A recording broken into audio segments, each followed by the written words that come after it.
Assalamu алейкум, коллегалар, фермерлер. Бұл видеода быйылкы бука байлоо сезонун көрсөтөйүн деп жатам. Быйыл өзүбүздүн гана букаларыбызды киргиздик, уйлардын балдарын башка алган жокпуз да, базарларданчы. Анан былтыр өзүңүздөр билесиздер, мен айткан болчумун бука байлабайбыз деп. Бирок өзүбүздүн уйлардын балдарын быйыл жакшы чоңойттук, жайлата торпоктордучу. Анан ошолорду киргиздим. Анан ошолорду чоңойтуп, кандай чоңойтобуз, канча килограмм тирүү салмакка барабыз, ошолор тууралуу айтып берейин деп жатам. Анан бул жерде дагы баягы эсеп кысаптарды да кичине аз-маз айта кетсем деп ойлонуп жатам.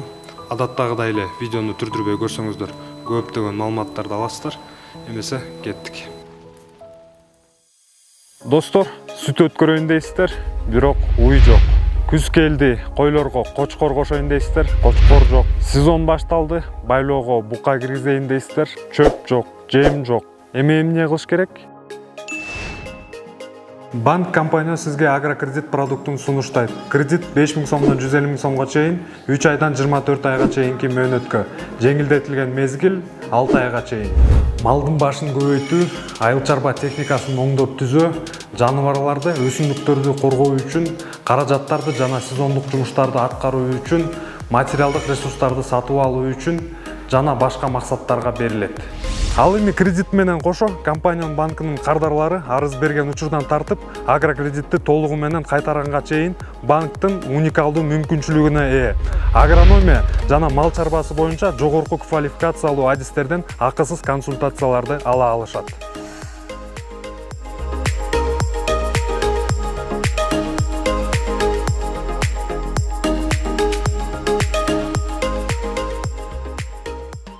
Мына өзүңүздөр билгендей Боря байлоого кирген болчу. 20-сентябрда кирген. Азыр 20-октябрь, 1 ай болду. Байлоодо турганына дагы 15-ноябрларга чейин байласак кетет. Эттүүлүү болчу. Уйлардын аркасынан чуркап кичине бир аз арыктап кеткенден киргизип койгон болчумун. Муну көпкө тургузбайбыз да. Бул болсо жайлоого коруп келген, өзүңүздөр билесиздер. Симментал былтыр бирөөнөн алган болчумун, жайлоого коруп келди. Жакшы чоңоюп келиптир. 300 килограммдай тирүү салмагы бар экен да. Бул болсо өзүңүздөр билгендей большойдун баласы. 22-октябрда 1 жашка толот да. Эми мына караңыздар, жанында турган тайбука жайлоого барып келди. Экөөнү салыштырсаңыздар, ортосунда жарым жыл айырма бар. Мынакей. Муну кандай кылып бактык? Жайлата 2 килограмм жем тындырган жокпуз да. Такай күн сайын 2 килограмм арпа жеп, анан жашыл чөптө жайыт да чоңойду. Эртең менен 1 килограмм, кечинде 1 килограмм жемден салып коюпчумун. Такай. Мынакей. Буларга салым кылсак, вложение кылсак чоңоет да, ошентипчи көрдүңүздөрбү. Убакыттан да утабыз, тайбукадан чоңоюп кеткен да. Эми жанындагылар болсо, өзүңүздөр көргөндөй быйылкы торпоктор булар. Мынакей мүйүздөрү көрдүңүздөрбү? Өсө элек. Эми мына салыштырыңыздар. Бир аз эле калды да тайбукагача. Бул тайбуканын мүйүзүн караңыздар. Мунун мүйүзү кичинекейирээк эми 1 жаштагы. Булардын мүйүздөрү жок. Мына ушуларды киргиздик да. Быйылкы эксперимент болот булар. Сиздерге бөлүшүп турам буюрса. Ана мунун мүйүзү да кичине бир аз эле өсүп турат. Көргөнүңүздөрдөй. Мынакей. Мына быйылкы торпоктор. Мына. Булар экөө ангустар. Кыргыз уйдан чыккан. Мынакей эң кичинекей ушул. Бул жана чоң баш, ак баш ба Герефорд бар эмес беле бизде. Ошонун баласы жакшы чоңоюп келиптир жайлоодон, байланбас. Мына бул да кирди. Бул болсо өзүбүздүн уйларды буюрса байлоого киргиздик, буларды кетириш керек да болду. Ордун алмаштырып жакшы сааныйларгач. Мынакей арттарынан да көрсөңүздөр болот. Булардын байланганына болсо 20 күн болду да, ошондо октябрдын башында кирди. Бирлеринде, экилериндечи 20 күндөй болду. Ушуларды көпкө чейин байлайбыз го деп ойлонуп жатам. Анан мындан кийинки дагы бир видеону чыгарам, айтып берем. Не бир добавка кошуп берген атабыз. Ушуларга эксперимент жүргүзгөн атабыз 5 ай. Ошону кийинки видеолордо көрөсүңөр. Мына мо биринчи поколение швиц экен. Чоңоюшу жакшы. 7 айлык торпокто. Мынакей Борянын баласы кыргыз уйдан түшкөн. Бул дагы 7 айдан ашып калса керек. Мына жанындагы торпок жана мен алып келген уйлардын бирөөсүнүн баласы. Мынакей. Мына 1 жаштагы тайбукаларга бир аз гана жетпейт да, 1 жаштагы торпоктордон даже жогорураак турат. Мына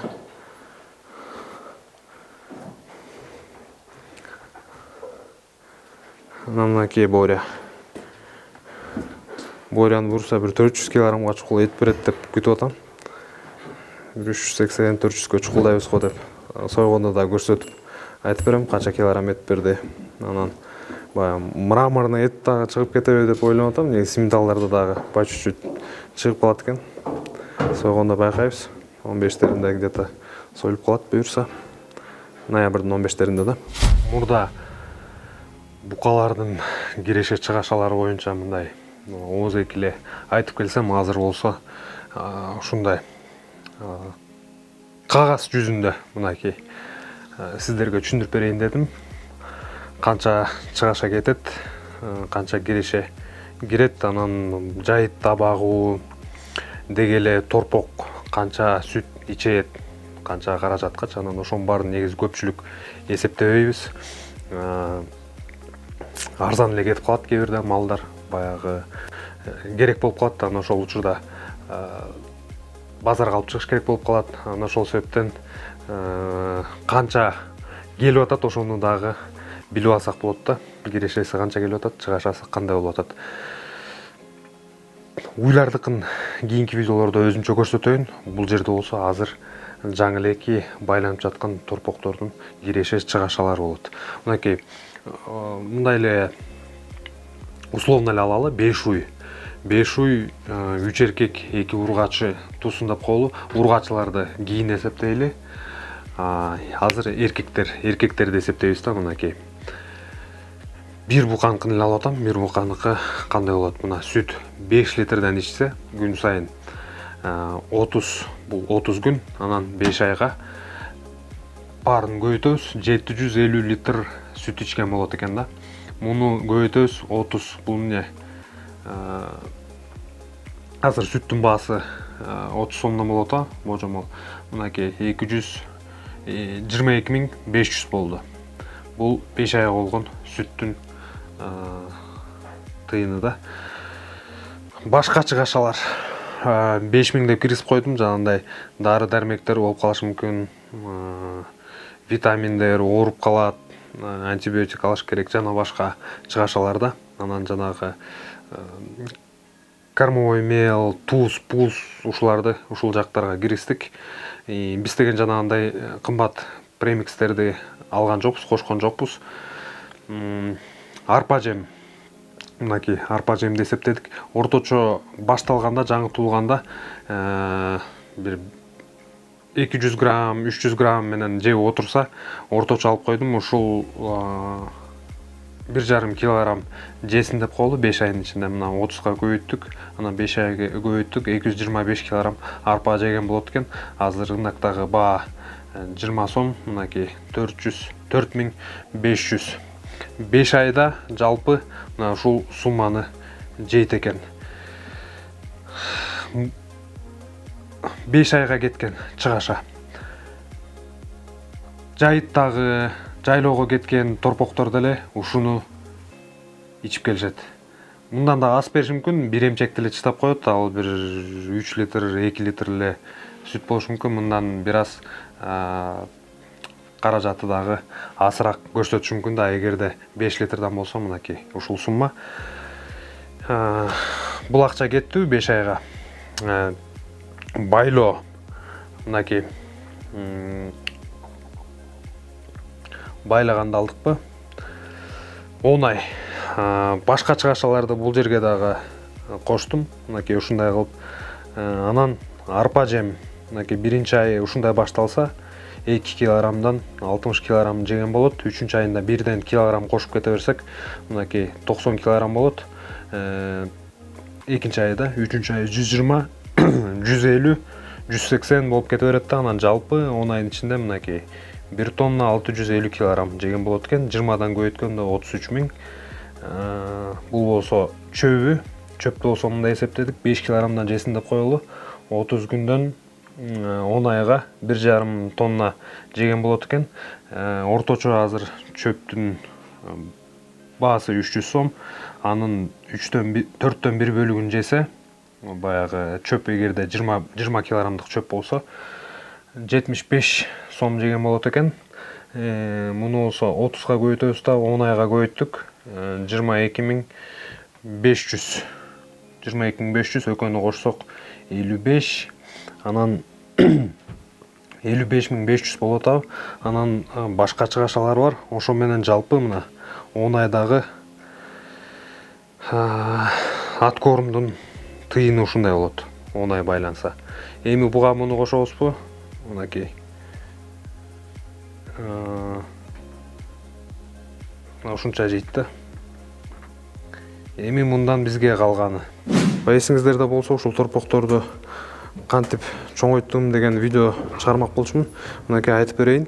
Булар туулгандан баштап эч жака чыккан жок. Бир жерде гана турушту. Жайлата чөптү 3 мал чаап берип аттык. Оруп берипчи баягы жашыл чөптөн аябай жеп атышты да. 3 жолудан жеп атышты. Почти такай эле алдында болду. Анан жем башында баштаганда асастан жем баштай беребиз, арпа жем элечи. Анан жанагы эле кошулмалар, кормовой мел, туз, анан жанагы кошулмаларды берген бентабак дегенчи, ошолордон бердик. Асмас жакшы бере алган жокпуз да. Эми буюрса ошол бентабак менен ушуларды экспериментке койгонтабыз. Анан сиздерге дагы кабарлайм. Ошондой кошулмалардан жеди дагы. Анан большойдун баласындай эле мына ушундай эле 2 килограмм, 1,5 килограммга, 1,5 килограммдан 2 килограммга чукул арпа жеп чоңоюшту. Булардын ашказандары аябай жакшы. Азыр жегендери. Анан тирүү салмакты 25-30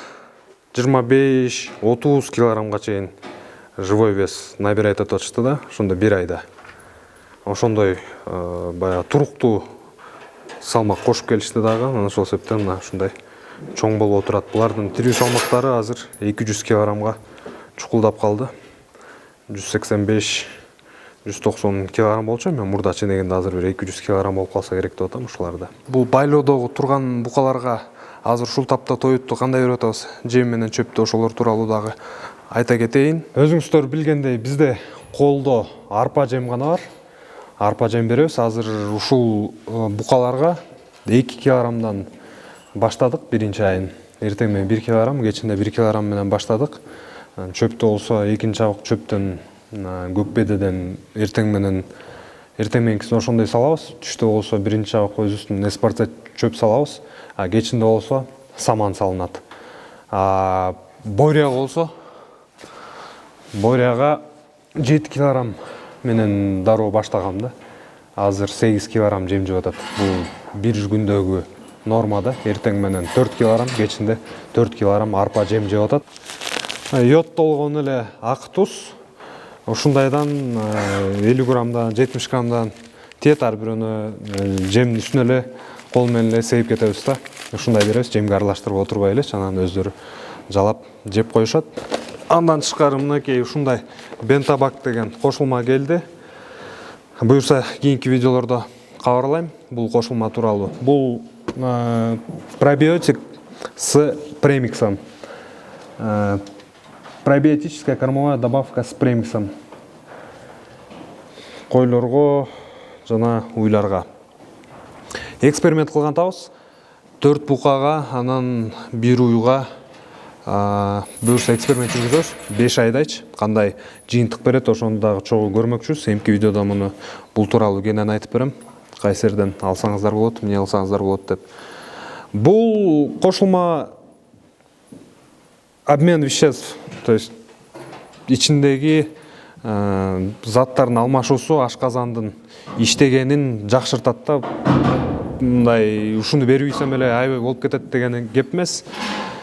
Жем гана семиртет. Бул болсо ошону баягы сиңирбей калат да. Мисалы мындай эле жей бергенде бир нече пайызы жөн эле чыгып кетет. Ошол пайыздарды жөн эле чыгарбастан ичине сактап, ошону дагы сиңирткенге гана жардам берет да.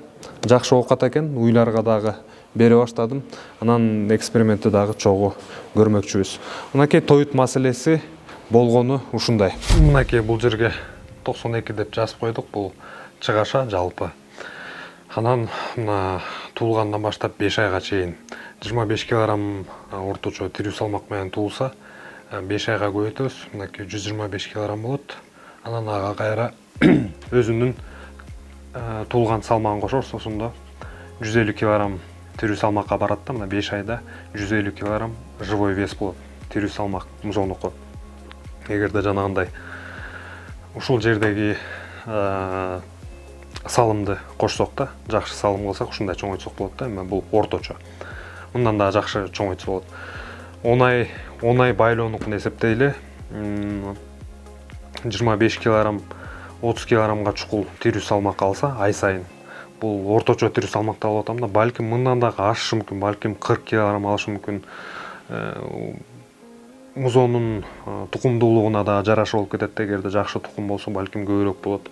Эми орточо 25-30 кг, 250-300 кг тирүү салмак алат 10 айда. 150 кг 5 айда салмак кошобуз. 250-300 кг болсо 400-450 кг живой вес алат да. Ушу байлоо бүткүчөктү 10 ай. Ошондо музо 1 жыл 3 ай болуп калат. Ошол жашка чыгат. Мына ушул салмакка келет. 400 менен 450 кг тирүү салмак. Эми ушул малда этке кете турган болсо, мына этти 55-60% менен чыгаралы. Толот да этич жакшы болуп калат. 220-270 кг туш эт берген болот. Самый мына минимальный, анан максималдуусун алып атабыз 270. Балким 290го барышы мүмкүн, 300гө чейин барышы мүмкүн, билбейбиз аны. Орточосун алып атам 220. 220дан төмөн болбошу керек. Эң самый минимальный алдык. Мына туш эт. Муну көбөйтөбүз. Азыркы эттин баасы оптом болуп аткан, мисалы 500 менен көбөйтсөк, 110 миң чыкты. 270 менен 500дү көбөйткөн болсок, 135 миң чыкты. Киреше чыгашасы, чыгаша 92 миң бул болот а. Мына 110 миң менен 135тин тегереги дедик.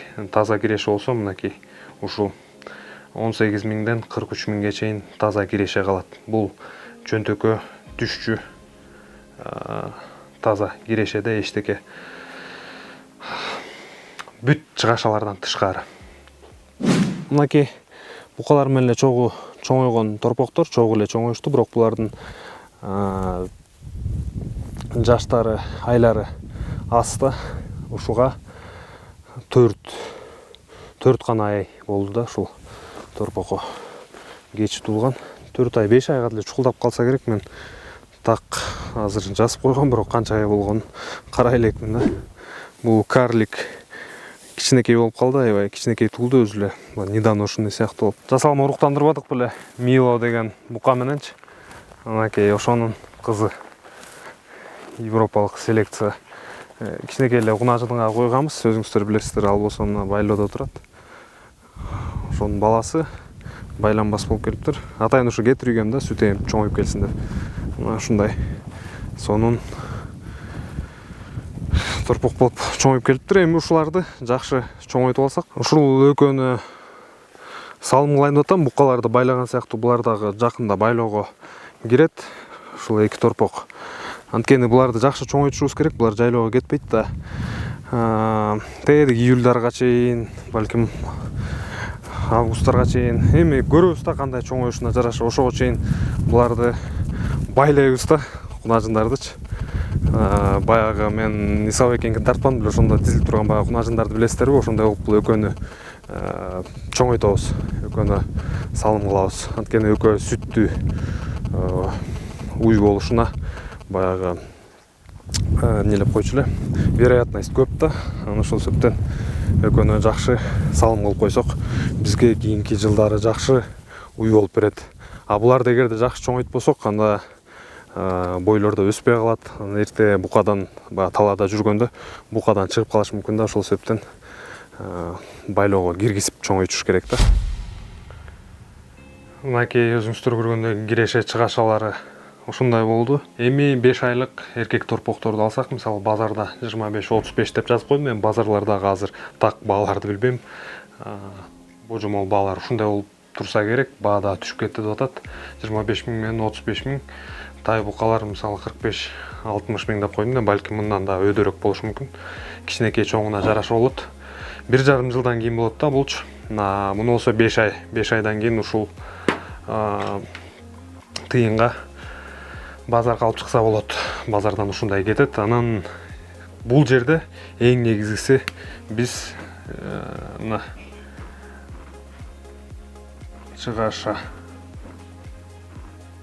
ушул нерсени эсептешибиз керек да. Бул 1,5 жылдын ичинде тай бука ушуга кетип атса, канча жеди, канча тоют жеди, ошонун эсебин билиш керек. Бул болсо 5 айлык торпок канча сүт ичти. Мынакей сүт. Ошону эсептеш керек да. Анан биз болсо эми баягы ошончо түшүп атат деген сыяктуу болуп, жана нар жакта болсо сүтүн эсептегенде эле биз жана 22 000 бирден болуп кетти. Мындан бери ашып кетсе 10 000. Плюс тиги дары-дармектери бар да, башка чыгашалар бар. Мунуку да балким жарымдан көп чыгашасы болот. Себеби дегенде кышында багып чыгыш керек. Муну буга 1,5 жыл кетет да. Эсеп кысаптар божомол ушундай, тай буканыкын деле эсептеп кийин чыгарсак болот. Башка дагы уйлардыкын, кунажындардыкын, кунажын чоңойтуу, сүттүү уй, бука байлоо баягы базардан алып киргизип байлаган боюнча да ушундай эсеп кысаптарды жазып чыгаралы, ошону комментарийлерге калтырып коюңуздар. Эгерде ушундай формат жакса, видеонун ичине эле киргизип кете беребиз. Өтө узун кылбаганга аракет жасайм. Сөзсүз түрдө жазып, өзүңүздөрдүн оюңуздарды билдирип калтырып койсоңуздар болот. Видео жакса сиздерден лайк, башкалар менен дагы бөлүшүңүздөр. Көрүшкөнчө эмки видеолорго чейин.